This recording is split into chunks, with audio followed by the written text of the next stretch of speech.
anak kami Anis datang di rumah Tuhan. Dijelaskan dengan nama Yohanes. Amin. Ini kantong ini.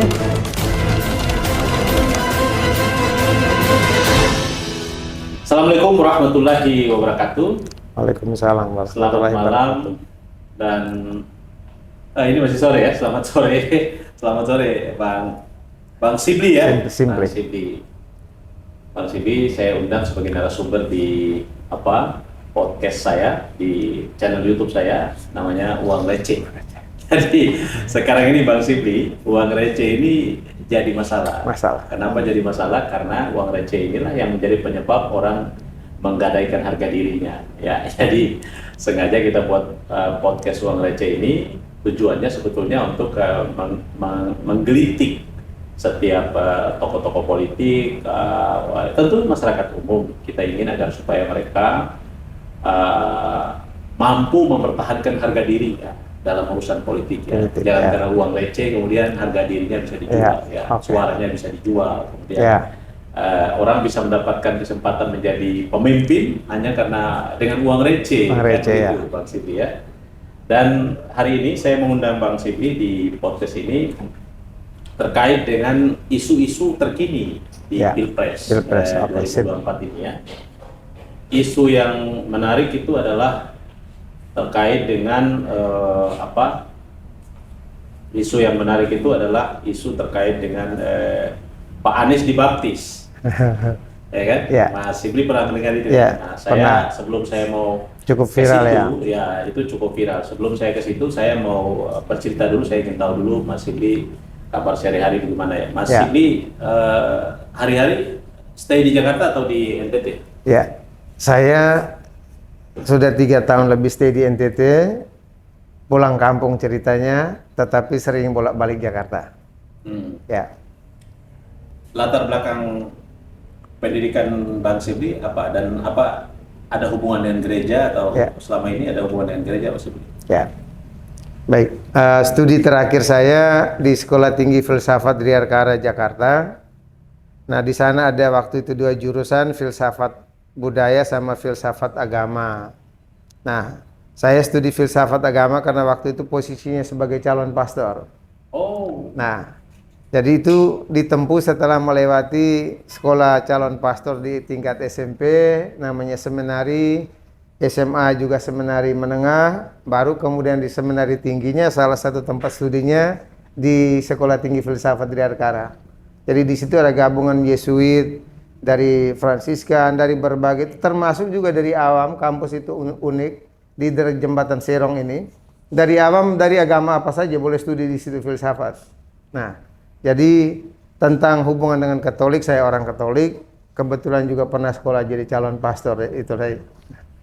Oh begitu. Ya. Jadi pernah sekolah menjadi calon pastor ya. Sampai Sekolah Tinggi Filsafat itu. Oke, jadi Pak Sibli ini pernah juga sekolah sebagai calon pastor dan sekolahnya filsafat agama ya. Dan artinya bahwa pengetahuan tentang agama itu tidak lagi diragukan. Oke. Saya mau bertanya ke Bang Sibli ini, apa hal yang paling menarik yang Bang Sibli tahu tentang seorang Anies Baswedan? Ya, baik. Selama kenal Pak Anies Baswedan setelah dia tinggalkan dunia pendidikan khususnya rektor di Paramadina, beberapa kali seminar kita pernah ketemu dan kenal karena dibawa oleh Pak Masdar F. Masudi untuk waktu itu ajar kita Islamologi. Kemudian lanjutannya waktu dia calon gubernur kita ikut juga untuk mencari dukungan, sehingga secara dukungan politik sejak dia gubernur kita ikut mendukung. Kemudian ketika sudah sekarang calon presiden, pribadi beliau yang saya sukai ialah satu, intelektualitasnya.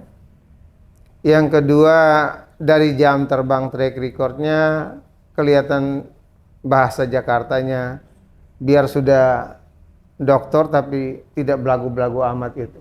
Jadi sederhana lah, seperti nama saya, simple. Saya pikir beliau dalam kapasitas itu harusnya sombong, tetapi bahwa sebagai akademis ya saya lihat dia rendah hati. Kemudian untuk zaman digital milenial ini jangkauan pemikirannya ya think locally, act globally, tapi dia sudah dua-duanya, think globally, act locally, dan sekaligus juga integrated, patriotik dan internasional. Nah, itu yang menarik bagi saya. Bang Sigli, pada umumnya kan orang, ini saya bicara konteks pada umumnya ya, karena saya juga merasakan, hampir saya melihat Mas Anies itu pada umumnya yang saya melihat ya, ini ada gejala, seolah-olah dia tidak toleran, sehingga teman-teman yang Katolik, teman-teman yang non-Muslim itu sebagian ya, yang bila tidak mendapatkan informasi yang valid ya, itu mereka merasa ketakutan, seolah-olah dia ini Mas Sigli melihat itu ada fenomena apa, dan sebetulnya itu apakah benar Mas Anies tipe orang seperti itu, atau bagaimana di mata Mas Sigli sebagai seorang tokoh pemuda Katolik yang paham betul itu seluk-beluk perjalanan Mas Anies? Ya. Baik, dulu salah satu orang dosen dan tokoh panutan saya Gus Dur, karena sering kali diskusi di forum demokrasi. Dari perspektif yang saya lihat itu menurut saya salah satu orang yang juga cara berpikir, cara pandangnya sekelas Gus Dur, meskipun beliau punya background budaya yang berbeda. Tipe dan tipikal untuk menjadi orang yang ekstremis dan juga sangat eksklusif saya tidak lihat di dalam Mas Anies. Tidak ada dalam diri Mas Anies. Saya lebih melihat bahwa karena kita ini memasuki zaman digital milenial, maka ini sebenarnya perang para pihak yang mempunyai kepentingan, maka harus membuat branding untuk memenangkan kepentingan dia. Labeling yang harus dipakai untuk mengalahkan Mas Anies ialah dia adalah pendukung teroris, pendukung intoleran. Anda sebagai tokoh Katolik, Anda tidak merasa khawatir, tidak cemas ketika Pak Anies misalnya dipilih sebagai presiden gitu? Anda sama sekali tidak takut. Dan tidak. Persoalannya pengalaman selama ini baik dari waktu dia gubernur maupun sebelumnya, ya Mas Anies tidak tertutup kepada siapapun dan bisa dijumpai. Sejumlah teman adik-adik dari PMKRI dan lain bisa ketemu Mas Anies. Jadi kemudian indikatornya saya melihat bahwa yang merasa cemas dengan kehadiran Mas Anies di kancah politik, itulah pilihan salah satu alat untuk memberi stigma, labeling, supaya bahwa ya karena dia kuasai media, dia kasih labeling Mas Anies adalah intoleran. Tapi kan Mas Sigli, teman-teman di Jakarta kan banyak juga yang teman-teman Mas Sigli, banyak juga teman-teman Katolik, teman-teman Protestan dan teman-teman Hindu Buddha sekarang. Sudah pasti dalam interaksi hari-hari kan tahu Mas Sigli mesti tahu informasi tentang, saya membaca sejumlah media Pak Anies itu memberi izin gereja, memberi bantuan peti kremasi kepada teman-teman yang Hindu Buddha. Kemudian teman-teman Tionghoa juga begitu. Kemudian Christmas Carol itu juga dirayakan di periode Pak Anies di Sudirman Tamrin itu. Nah, itu Mas Sigli melihatnya sebagai apa? Jadi sebuah sikap sebagai seorang pemimpin yang heterogen atau bagaimana? Ya, justru itulah yang saya mau sebutkan tadi. Itu alasan saya bahwa siapa yang menguasai mainstream media, maka menggunakan itu untuk menjadi senjata politik, memberi stigma dan labeling Mas Anies intoleran. Sementara faktanya bahwa bagaimana sekian izin gereja yang dari beberapa periode gubernur sebelumnya tidak dilayani, Mas Anies melakukannya. Kunjungan ke berbagai gereja, wihara, dan beberapa tempat-tempat yang dianggap bahwa ini tempat yang diabaikan selama ini oleh gubernur, Mas Anies melakukannya. Kemudian berbagai pihak yang datang jumpai, termasuk alokasi anggaran pun, Mas Anies melakukannya dan berikan. Nah, yang ini tidak diberitakan, di close, karena ada sejumlah pihak yang lawan politik ini menguasai media. Maka Anda melihatnya ada motif politik untuk bukan justru kita melihat konspirasi dan kecemasan. Jadi bukan sekedar motif politik, tapi lebih dari menjadi konspirasi. Ini sudah konspirasi.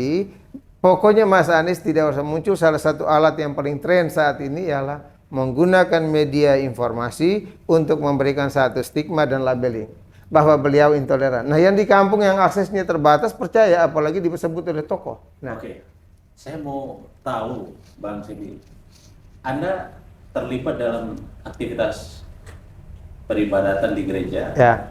terlibat, dan saya ingin tahu Anda terlibat, dan saya ingin Anda menjelaskan tentang ritual-ritual agama di Katolik Ya. yang itu mencirikan seseorang itu mengerti betul tentang agama. Ya. Karena kalau saya di agama saya Islam, kita diajarkan untuk menghargai setiap agama ya. Ya. Ada firman Allah itu, lakum dinukum waliyadin. Bagi dia agama dia, bagi kita agama kita. Dan saya kira kehidupan agama yang lain juga menunjukkan yang sama. Saya ingin Bang Sibli bercerita keterlibatan Bang Sibli di dunia pastori dan seterusnya. Mungkin ada lingkungan-lingkungan itu. Biar teman-teman ini juga bisa mendengarkan supaya bisa objektif ya melihat situasi itu. Baik. Tentang ritual dan berbagai macam hal yang berhubungan dengan peribadatan dalam gereja, itu pertama organisasinya dulu. Yang saya tahu di Indonesia ini dua kelompok besar, ialah kelompok Kristen Protestan dan Kristen Katolik. Masih ada beberapa organisasi atau denominasi gereja di luar itu terakhir-terakhir ini banyak. Tetapi dua kelompok besar ini. Dalam dua kelompok besar ini dasarnya ialah Alkitab yang sama, ialah Alkitab yang isinya perjanjian lama dan baru. Lalu kemudian di sanalah menjadi sumber untuk hal menyangkut kebijakan pastoral dan hal menyangkut tata cara liturgi. Nah, untuk orang menjadi seorang Kristen, maka baik dia lahir dari keluarga Kristen atau yang baru, upacara atau ritual pembaptisan itu menjadi pintu masuk. Jadi sebentar, nah itu soal baptis itu saya mau dalami itu. Ada isu yang dihembuskan oleh pendukung Capres 02 yang ya menurut saya ini fitnah ugal-ugalan ya. Saya meminjam istilah Caimin, ada fitnah ugal-ugalan. Itu Mas Anies dibaptis. Nah, saya pengen dengar nih peristiwa apa sih yang dimaksud dengan proses baptis itu dan bagaimana sih yang dimaksud dengan baptis itu dilakukan dengan cara apa? Saya pengen Bang Sibli cerita itu. Baik. Baptis saya belajar dua-duanya ialah baptis secara Kristen Protestan dan saya menghidupi baptis secara Katolik. Dua-dua ini secara umum kita sebut ritual atau upacara penerimaan seseorang baik bayi maupun dewasa untuk menjadi pengikut Kristus. Maka baptis menjadi kayak KTP labeling awal dengan namanya ritual pembaptisan. Kalau dalam Katolik disebut sakramen, berarti ini hal yang sakral, ritual yang sakral untuk dia mulai. Nah, caranya bagi keluarga Katolik khususnya yang anaknya dibaptis karena lahir dari keluarga Katolik, itu saja melalui proses persiapan orang tuanya minimal 3 minggu atau 3 kali berturut-turut, lalu kemudian didukung oleh sejumlah pihak yang menjadi pendukung organisasi di komunitasnya, ikut mengatakan ini layak dibaptis, baru kemudian upacara dilakukan. Dan pembaptisan di gereja itu namanya pembaptisannya di gereja atau di tempat ibadah lain yang lebih kecil, itu dilakukan oleh pastor dalam ritual resmi. Ialah tidak boleh orang lain, hanya pastor. Kalau ada saat istimewa yang disebut genting, bencana alam atau apapun, maka umat boleh membaptis. Tapi itu ada aturan juga. Nah, di Kristen Protestan itu namanya baptis dicelup atau ditenggelamkan. Jadi harus ada wadah besar. Di Kristen Katolik baptisnya diperciki atau disirami dengan air, dengan simbol kain, lilin dan seterusnya. Nah, maka kalau itu ritual prosesnya begitu, disiapkan sekian lama. Kalau di Katolik lagi untuk yang dewasa, apalagi seperti Mas Anies dari yang bukan Katolik menjadi Katolik, maka baptisnya mungkin latihannya setahun, pembinaannya. Jadi kalau tiba-tiba ketemu dipercikan air itu bukan baptis, pasti. Karena itu membutuhkan proses, karena bukan upacaranya. Konten dia dipersiapkan dari dia bukan Katolik menjadi Katolik, atau bukan pengikut Kristus menjadi situs dewasa, persiapannya minimal setahun. Maka menjadi jelas itu bukan baptis kalau ketemu dipercikan air atau dikasih selendang. Apalagi cuma dikasih nama, itu bukan baptis.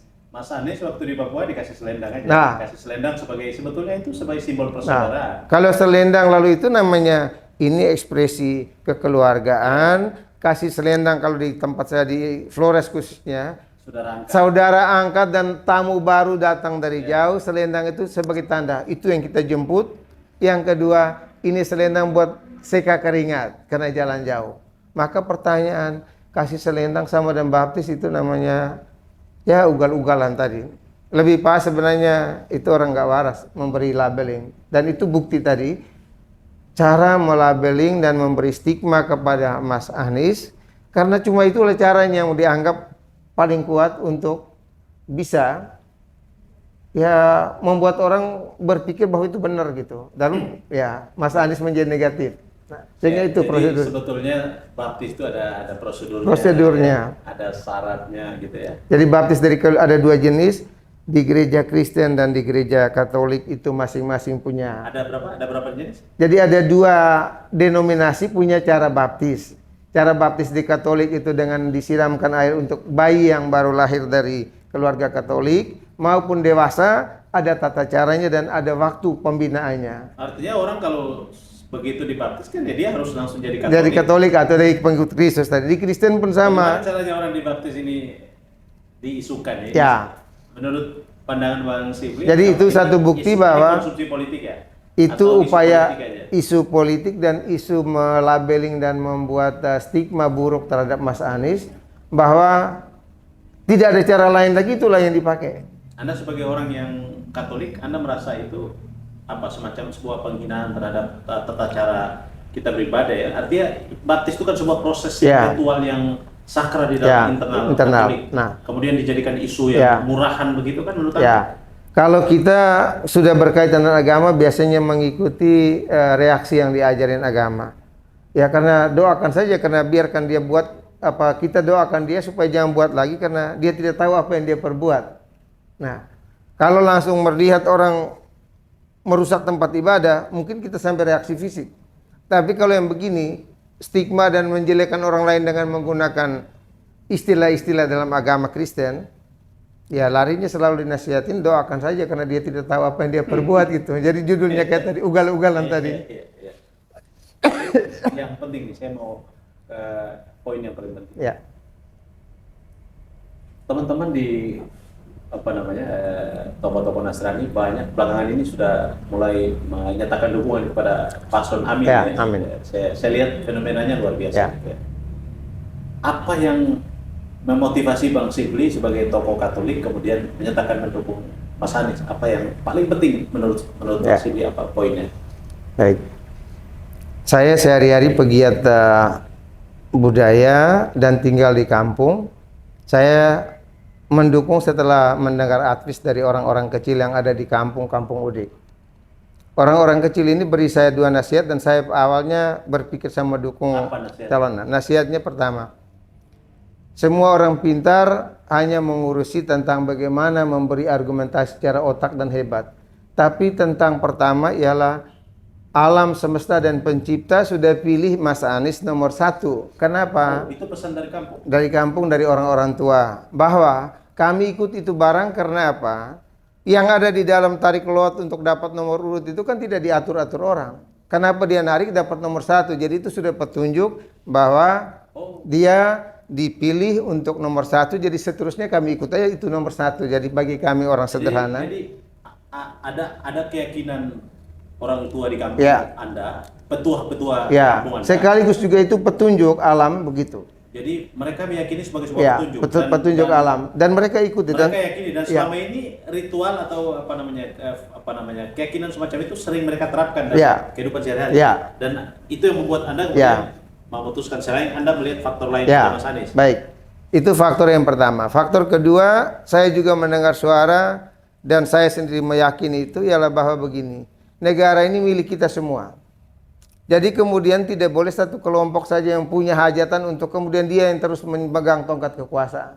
DPR udah bagi rata, milih langsung. Jadi siapa yang senang itu dia pilih, dia duduk. Sekarang presiden katanya kemarin Pak SBY sampai 2 periode. Nah, lanjutannya lagi Pak Jokowi 2 periode. Nah, partai yang ada di belakangnya rakyat milih tapi yang nyalonin kan PDIP dengan pendukung partai pendukung lainnya, lalu kemudian Demokrat dengan juga yang pendukung lainnya. Baik, sekarang dalam dari 3 paslon ini, gaya kampung saya hanya berpikir sederhana.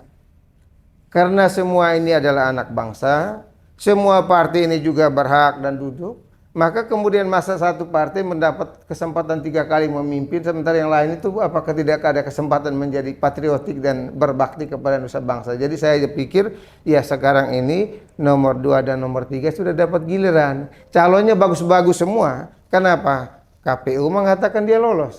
Yang kedua, pengalaman dan kualifikasi bakti orangnya sudah.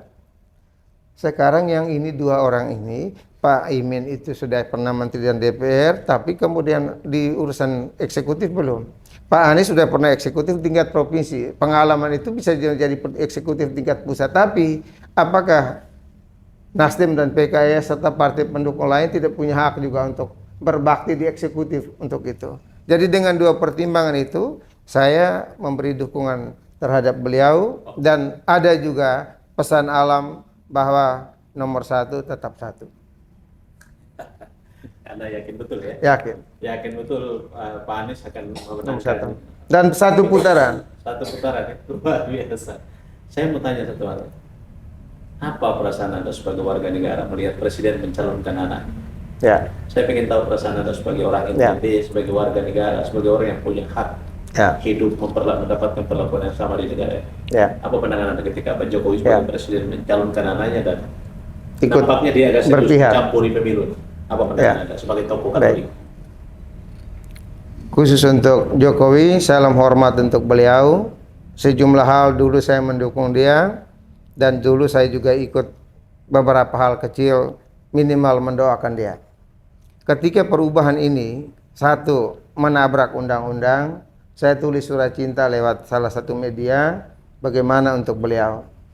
Kedua, sekarang bahwa mau cawe-cawe tetapi sekaligus mau bahasa kasarnya presiden meminta izin ke Pak Jokowi meminta izin ke presiden untuk kemudian dia boleh ikut kampanye. Nah, yang ini kan lebih memprihatinkan, sehingga kemarin saya buat sajak hari ini muncul di media bahwa inilah proses membuat parade laskar orang-orang mati.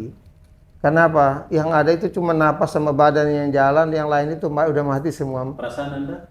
Perasaan Pak Jokowi mencalonkan sebagai warga negara. Sebagai warga negara, sebagai pendukung dan kepentingan itu, beliau sementara kurang harmonis antara. Nggak, Anda merasa sedih nggak kalau melihat situasi? Kalau saya pada dasarnya 1, protes berat, dan yang kedua, sebagai rakyat kemampuan saya ialah mengadu kepada tanah dan langit ini, maka saya tulis tolong tegur beliau ketika dia kalau masih sholat, dia sujud di atas sajadahnya ya 1-2 titik debu masuk ke matanya untuk dia tahu bahwa hanya dengan 1-2 titik debu saja dia bisa usah udak-udak matanya itu. Karena persoalan ini otak masih dipakai tapi menjurus kemudian hanya untuk kepentingan ya kerakusan kekuasaan, tapi hati nurani dan jiwanya mati. Kenapa? Ya dia sumpah dengan nama Allah yang Maha Kuasa, saya menjadi itu udah lewat semua tidur. Jadi pertanyaan, mau baku tipu Tuhan saja ditipu? Oke, itu pernyataan yang menarik Bang Simbi. Tuhan aja bisa ditipu ya. Tuhan aja bisa ditipu, bagaimana? Itu menurut saya pernyataan Anda cukup keras ya. Ya. Jadi kalau seorang pejabat sudah bersumpah, lalu kemudian sumpahnya itu tidak ditepati, itu sama halnya dengan menipu Tuhan ya. Ya. Jadi menurut Bang Siwi menyampaikan pernyataan yang menarik bahwa Tuhan aja ditipu, apalagi kita manusia. Ya. Dan itu lanjutannya jelas. Jadi bahwa dengan Tuhan dia berani tipu. Dalam agama Katolik, himbauan terhadap pemimpin supaya dia amanah ada tidak diatur? Dalam agama Katolik untuk himbauan kepada pemimpin agama cuma 1. Pemimpin yang jujur itu cuma 1. Seluruh umat terlibat doa. Kenapa? Seluruh sarana mekanisme politik bisa diatur manusia.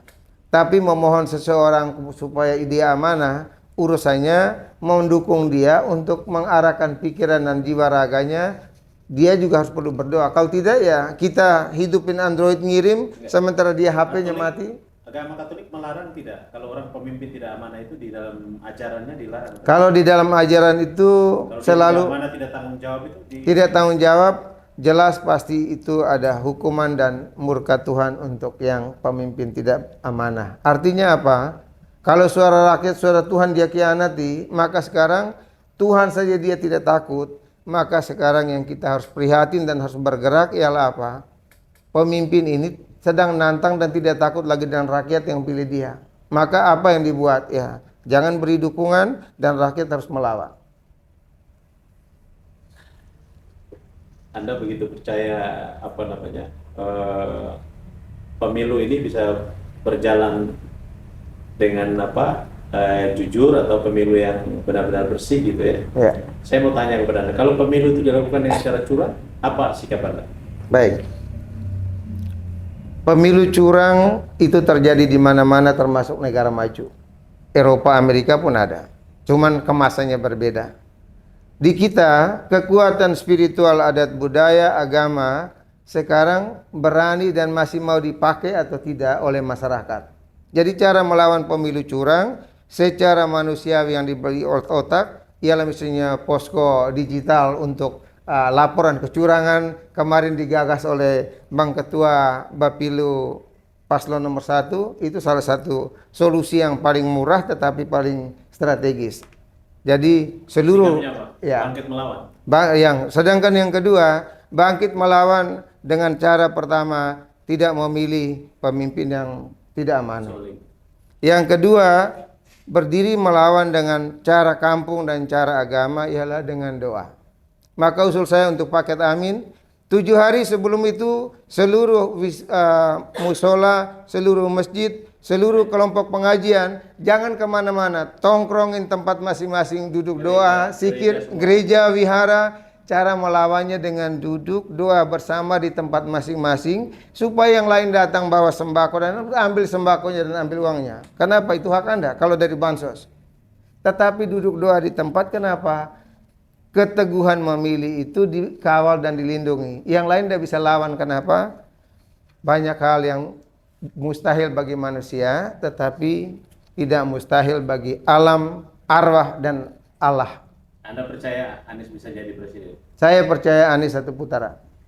Karena kehendak alam. Karena apa? Bukan karena Anies hebat, tapi karena Allah menunjukkan kuasanya, rakyat digerakkan hati nuraninya, memilih, tidak usah sebut bahwa ini memilih orang suci, memilih yang lebih baik di antara semua yang kurang baik. Karena tidak ada yang sempurna. Terima kasih Bang Sipli. Ya. Terima kasih teman-teman semua di podcast Uang Receh. Sekali lagi, saya terima kasih kepada Bang Sipli yang sudah berkenan mengisi podcast ini. Dan podcast ini memang kita sengaja hadirkan untuk mengedukasi, terutama hal-hal politik yang remeh-temeh ya. Ya.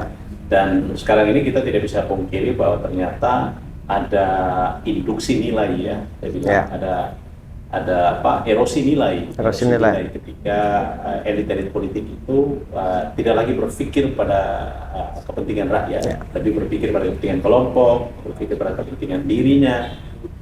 Nah, ini satu fenomena yang secara umum kita rasakan. Karena itu penting banget, apapun dalam bentuk apapun kita harus lakukan edukasi politik. Dan Bang Sipli sudah hadir di sini. Saya ucapkan terima kasih. Jangan lupa teman-teman subscribe channel ini, like dan bantu share ya podcastnya. Saya ucapkan terima kasih Bang Sipli. Sama-sama. Terima kasih. Selamat berjuang buat Amin. Ya. Salam perubahan buat Amin ya. Buat Amin. Salam perubahan ini bukan buat salam perubahan untuk bangsa dan negara ini. Salam perubahan untuk bangsa dan negara. Karena satu kalimat tambahan ialah selama ini pembangunan membangun raganya, bangunlah jiwanya tidak. Padahal di lagu Indonesia Raya itu bangunlah jiwanya baru raganya. Jadi kita salam perubahan untuk itu. Salam perubahan untuk Indonesia. Terima kasih. Ya. Assalamualaikum warahmatullahi wabarakatuh. Waalaikumsalam warahmatullahi wabarakatuh.